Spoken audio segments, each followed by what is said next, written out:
Howdy y'all, Fast Force 289, welcome back. And in this video, we're going to be working on my 1968 Ford Fairlane 500 Fastback.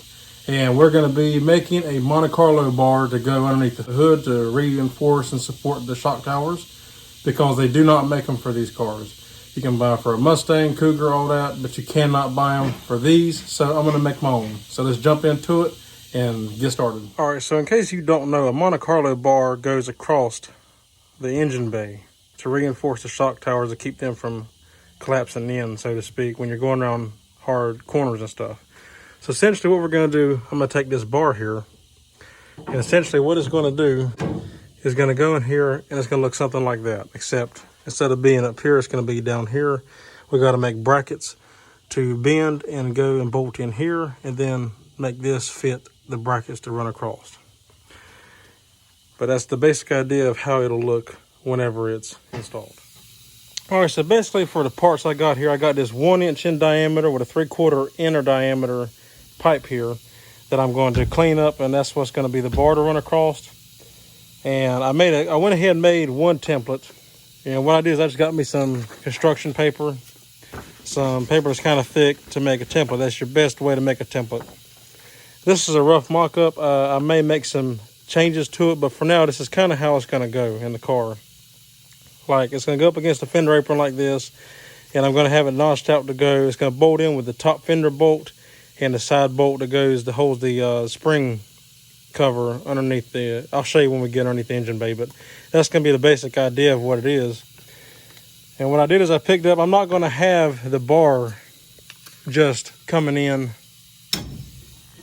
and being welded to the support like this. That's one way you could do it. I don't want to do it that way. Instead, what I want to do is I'm going to use heim joints. It's nice because I got a left and a right hand thread, which means I can sit there when these are installed and the bar's in the car, I can twist the bar to basically push out or pull in the bar to adjust it. So it's completely adjustable. Plus, by being able to turn the bar, I can put some preload on the shock towers. Not a whole lot, just a little bit of preload. And that'll add some stiffening to it. I went ahead and made these brackets. And this is some old bolts I found for now. I'm going to go get some new ones. But this is the heim joints. I ordered these. I ordered these heim joints and these pipe bungs. Now, the only thing is, I ordered these bungs to be a 3/4 inner diameter for a 3/4 inner diameter pipe. As you can see, they're a little bit loose. But it's fine. I'll put it up in there. When I weld it around here, it'll be nice. And it'll look something kind of like that once it's all installed in the car. So, yeah, I like this adjustability of it. That's the whole reason of doing this. And like I said, I made these. I cut these out already. Also, out of a template, I made a template for that. They're a 3/4 inch wide, 1 inch deep. And I offset the holes enough to give me a little bit of space before it hits the bracket. So, when it's welded up, you know, it'll be like that. So if you're looking at it in the car, it's going to be something kind of like that. So, yeah. I'm going to go ahead and finish getting this pipe cleaned up, and then we'll move on to the next step. We'll start with this side first. What we need to do is remove this top fender bolt here, because what I want is I want it to come in and sit like this and have it notched out. The way this fender is raised, it's got fender shims in here. The thickness of that metal, I'm using 1/8 inch thick metal. It's about as thick as a fender shim. So I figure I got 2 shims in here. I can eliminate one, use the bracket as one, and then have a shim on top and still keep the same fender gap here. If I didn't have any shims, I could make it to where it just sits flat on top of the fender. But since it has the shims, I can sit it underneath the fender and it'll kind of blend in and all look good together like that. And by doing it this way, don't have to drill any holes to install it on the car. There's no holes to drill up here and none down here, because we're going to use this bolt here and we're going to use that bolt there. It'll hold it. And the best thing is about these cars, how it's flat. It's just a simple 90-degree bend. So it'll be 2 90-degree bend brackets, bent like so, and then bar ran across. And your goal is to have it about the center of the distributor when it's running across.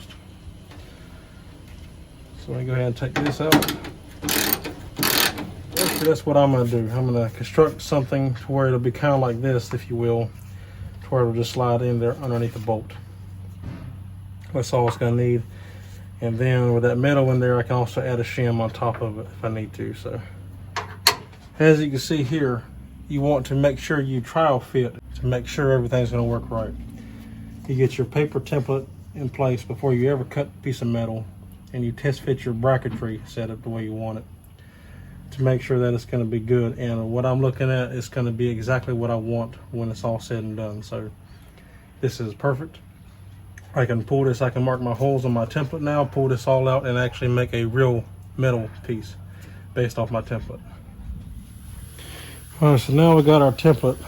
I'm gonna raise it up just a touch to give me just a little bit of extra, just ever so slightly, because like I said before, you can always have a little bit extra you can trim later. You can't always add later. So I'm gonna give myself just a little bit extra, and then I can start marking it out with my pencil.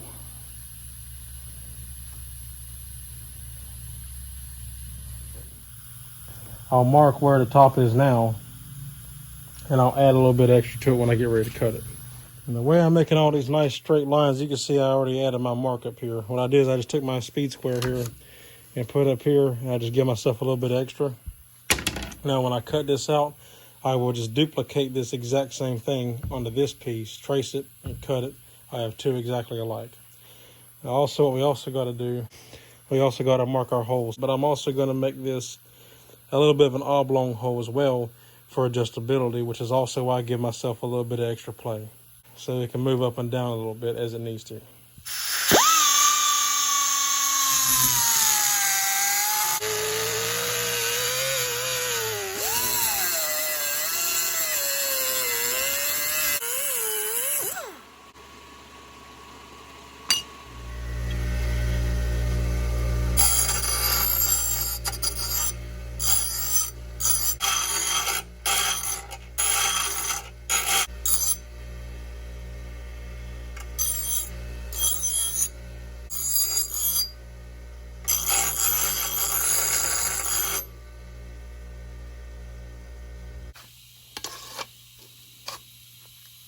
Make sure you got a good straight angle on both sides so you have something good to copy based off of.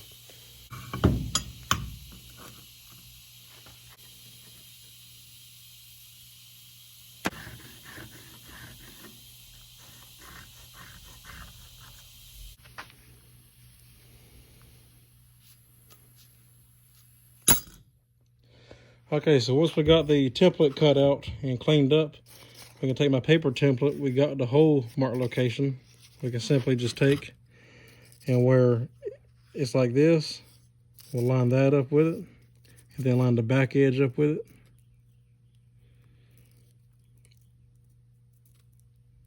Just like so. We can mark our hole so we can drill it. So we got that. So we got just a little bit extra at the bottom, a little bit at the top, just like we anticipated on. Take our automatic center punch, punch it, and then we got our mark right there.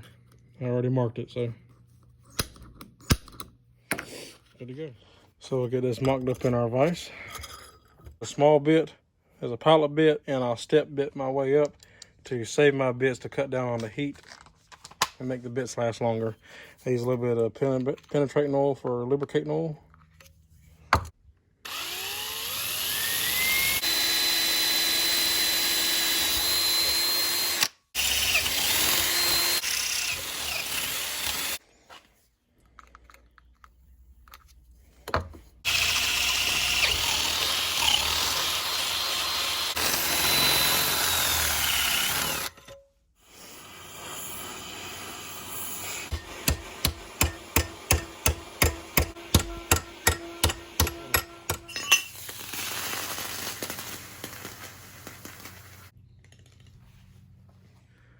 All right, so I got both my brackets made. Here they are. They still need to be cleaned up a little bit more and painted, but they're done. They bolt up like they're supposed to. Now we can go ahead and get one of these bungs welded into this pipe. And what I did is I took my step bit and I put in here and I kind of just cleaned out that ridge a little bit to clean it up to make it where this will sit in there a little bit better. Kind of like bevel it, I guess you would say. To where this will sit in there pretty flat. And what I'm gonna have to do is I'm gonna have to just hold this in place and then tack it, and then I can go ahead and weld it around all the way around. So another thing I want to do is even though this is gonna be loose and it's not gonna fit exactly right, I'm gonna drill a hole right here and then plug weld it also. I'm gonna drill a hole here and around here and have a plug weld on both sides, as well as welding all the way around it, so I know it'll hold good.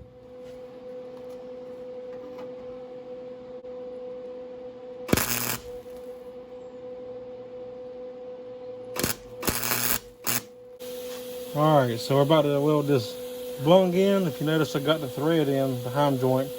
You want that in so when you're welding and the expansion and all, it doesn't distort the threads. Otherwise, you got to run a tap through it. This way, you don't need a tap.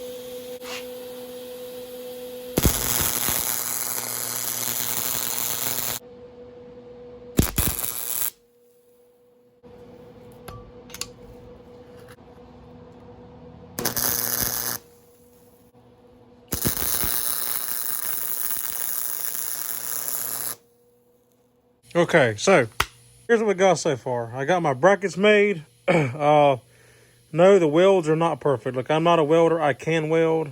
They hold. They're strong. They will not break. Trust me. I've already bent them and everything else to straighten them out, because after you weld, they get a little warped and the heim joints fit a little bit too tight. So I had to bend them out. They ain't breaking. They ain't coming off. They're not the prettiest, but they hold. Once there's some paint on here, they'll look really good.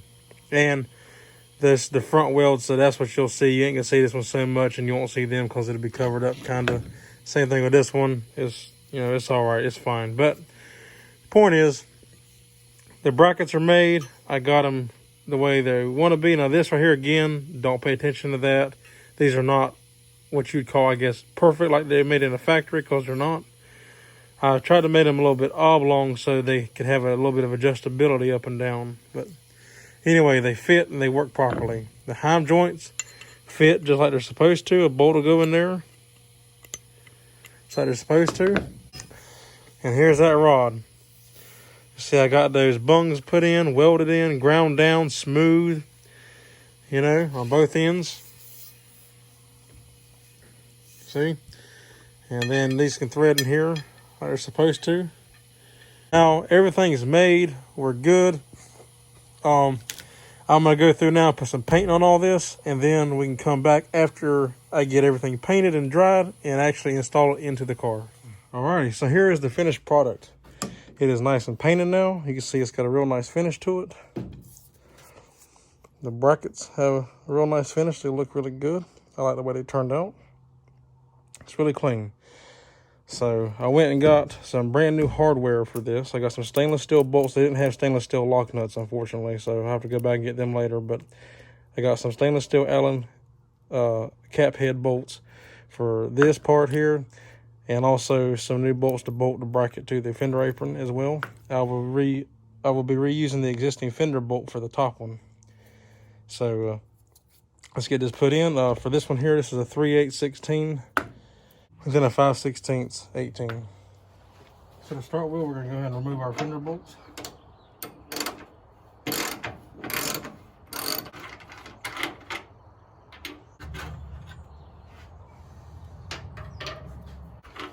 I'm going to put one bolt back in. Also got to remove this bolt down here on the fender apron. Now we can install our bracket. Slides in underneath the fender, just like so. Now we can take our new bolts and put in the hole.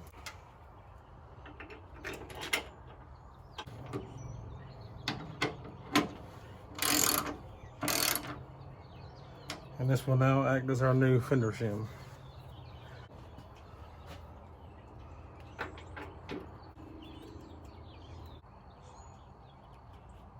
Do our final snug on the top bolt.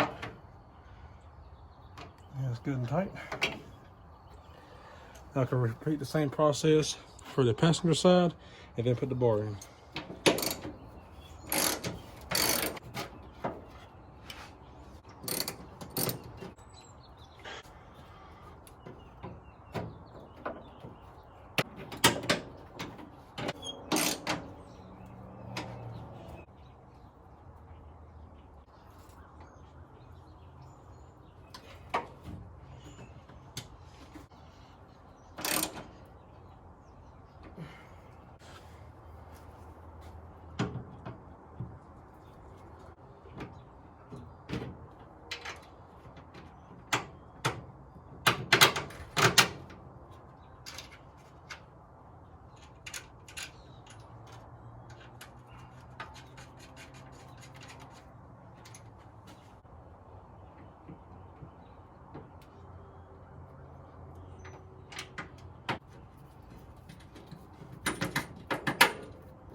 Now we can tighten them on down.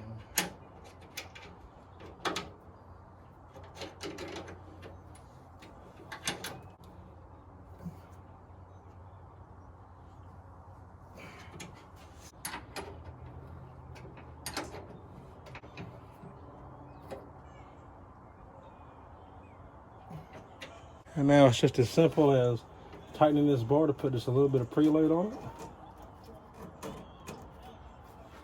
And we can set our jam screws. So I loosen it. That's pulling it together, and then turn it this way.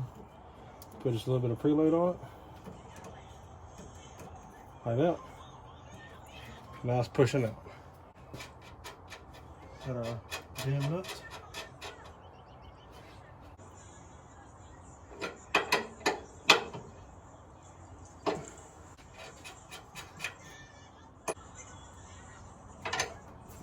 And bam, good to go. All right, now I'll go around and give you a close-up look at it. This thing turned out so nice. You see how it mounts right in here with these bolts perfectly. Got plenty of clearance above the distributor. It's perfectly aligned right in the center of the distributor, right in front of the air cleaner. And it's got a really nice look to it. And as we can see, the hood closes just fine. Fender alignment has not changed. Now this side has always been up high. So this ain't a good example. This one's always been high because the hood's bent. But everything is exactly like it was before. See no marks on the hood from where it's hitting. Everything is perfectly fine. And that looks good. Alrighty guys, well that's it, we are done. I am so excited. I'm sure y'all can tell without the video that I ain't sound like my normal self. I sound sluggish in the video. I may not be moving as fast as usual, but inside I was running 100 miles an hour. I was racing because I was excited to get this done. I've been anticipating and waiting. I've been anticipating and waiting for a long time to get this done ever since I bought the car. But I didn't have a welder, so I had to kind of just wait to make it the way that I wanted it. So it didn't give me time to think about how I really wanted to build it. But I love this stuff. I love fabricating things and building things and making things on my own. It's fun. I love that kind of stuff.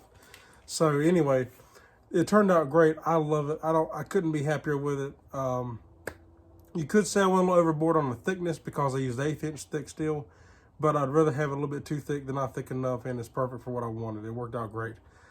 With that being said, I had bought some 16 gauge steel, which is 1/16 of an inch thick. I didn't think it was quite thick enough. So around here, I'm in a city. I'm not in a big city. I'm not like New York or Los Angeles, nothing like that, nothing crazy, but I'm in a decent sized city. We have pipe businesses here. We have steel warehouses here. And for some reason or another, I could not find a 1 inch in diameter with a 3/4 inch diameter tubing, steel tubing, 1/8 inch wall. I could get the flat steel, but could not get the tubing. So I had to go to a small town. Shout out to MKS Construction. They were great people to work with, real friendly. They cut me a deal on this stuff, and they hooked me up. I got the tubing from them and the flat steel to bend the brackets, but obviously I ordered the bungs and the heim joint from a 4x4 website offline. I forget the name of it now.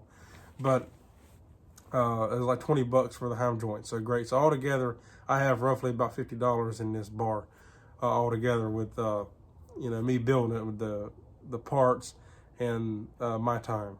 So anyway, it turned out great. I love it, and I couldn't be happier with it. Like I said, I'm thrilled to have it done, and it will have now the bar is reinforcement to the front of these cars. This is a unibody car. Unibody cars are notorious for flexing. They flex when you get on them hard. The shock towers move in and out, and that's what this prevents. It's not really holding anything per se, but it's keeping, it's preventing flexibility of the shock towers. So when you're going around a hard curve, or when you're getting on the gas a little bit hard, or whatever, going up and down bumps, anything like that, where it puts tension on the shock towers, now they can't move in. They don't really move out, really.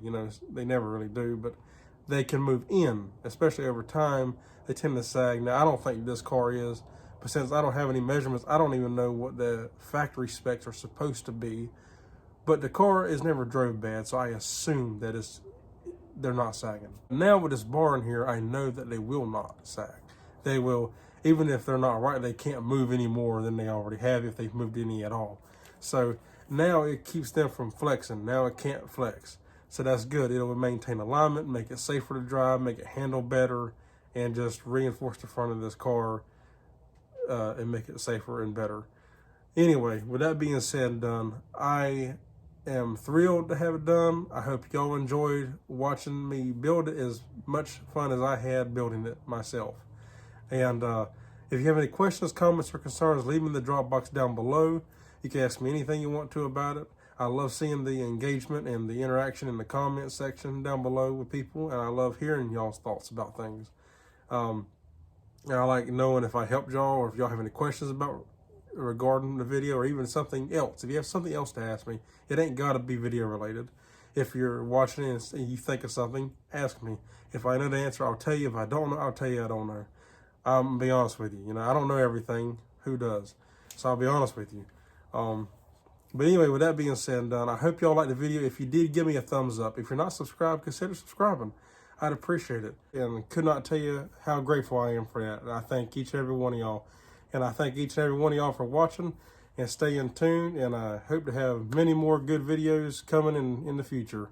And hope to see y'all in there. So, as always, I appreciate y'all, and I'll see y'all in the next one. Take care.